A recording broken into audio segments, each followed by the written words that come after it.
I just think the treatment that Ja Morant has been getting from the league is unfair. You could call me a homer or whatever, but it seems like the league, or at least Adolph Silver, is trying his best to demonize him. This goes for the media as well. And the way he has been talked about is a little dangerous if you ask me. This is not even about his gesture, it's about the conversation surrounding him at all times. His coach gets fired, and now all of a sudden we have these anonymous GMs wanting to talk about how he won't have that big of a market, like he was up for grabs in the first place, saying crazy things like, is his time in Memphis over? Why would it be? Why would we trade our best player we've ever had? We are not the Mavericks. I've been seeing reports that Ja's body language was off with Taylor Jenkins, which there was most definitely some other factors involved, like him getting beat up at the rim without getting any foul calls, him being in and out of the lineup with nagging injuries that all happened through contact injuries with no fouls. Not to mention, he was looking like his old self games before the firing even happened.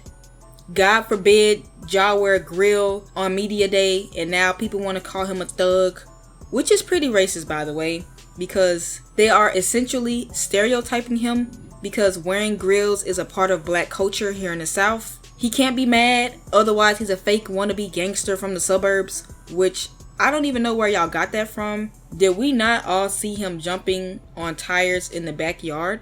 Did that look like a suburban place? Just because someone has 2 parents in a household does not make them suburban. If anything, that was more rural. And this is how I know that some of y'all don't know what y'all are talking about. And I've noticed this. A lot of y'all come up with y'all own headcanons of how you think of him. And this is what I mean, the discourse around him is not fair. Anthony Edwards can flip off the refs and it's, oh my gosh, he just has aura. But let y'all do that same thing and he's a fake tough guy. And to be honest, I do not care about his off the court past. He did not do anything illegal because I thought as a country we loved guns. What happened to that? Governors can have Christmas cards with everybody including the dog holding guns and it's all fine and dandy. I guess the outrage happens with a certain demographic. But people still want to hold that over his head and make jokes, which is crazy to me. Because there is someone else in this league who actually had legal trouble and someone died because of their gun. And I'm not even someone to bring up another person's past, but it just gets to a point. When you see everyone want to talk about Ja and make jokes, but Brandon Miller gets to walk off scot-free, that's interesting. Because where his jokes at? And this all leads to the gestures.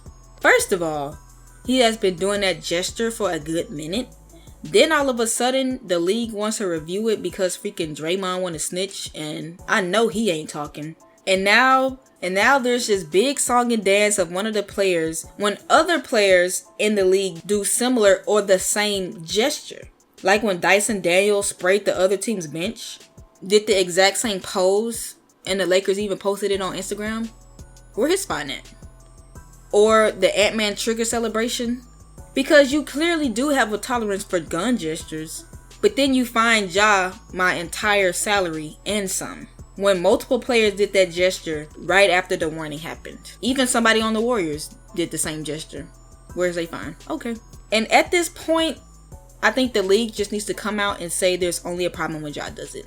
Once again, I do not care about his past actions because only having one player get fined and reprimanded by the league is hypocritical. It's either all or nothing. You can't just pick one player and have a double standard against him because you're clearly biased towards that player. It's one-sided. Because as a commissioner, what type of message are you sending? That you only care about the players that bring money to the league? I understand those guys weren't stars, but still, the message is clear. But this is also ironic to me because we have all these shows on ESPN talking about this gesture at the top of the show. Like, he hit a game winner that same game. Let's talk about the game winner. Meanwhile, we still have Miles Bridges in the league. There was literally a player on house arrest and he couldn't play away games. But we want to act like this Ja gesture is the worst thing the league has ever seen. And to me, it's like you're treating him like a criminal for a crime he did not do. Especially when we have players who've committed actual crimes. Like, did Derrick Rose get this much attention? And I'm genuinely asking because I was not around during that time. There has just been this big outrage, and it's just tiring. Even the TNT crew during the Heat game barely had anything positive to say about Ja or the Grizzlies.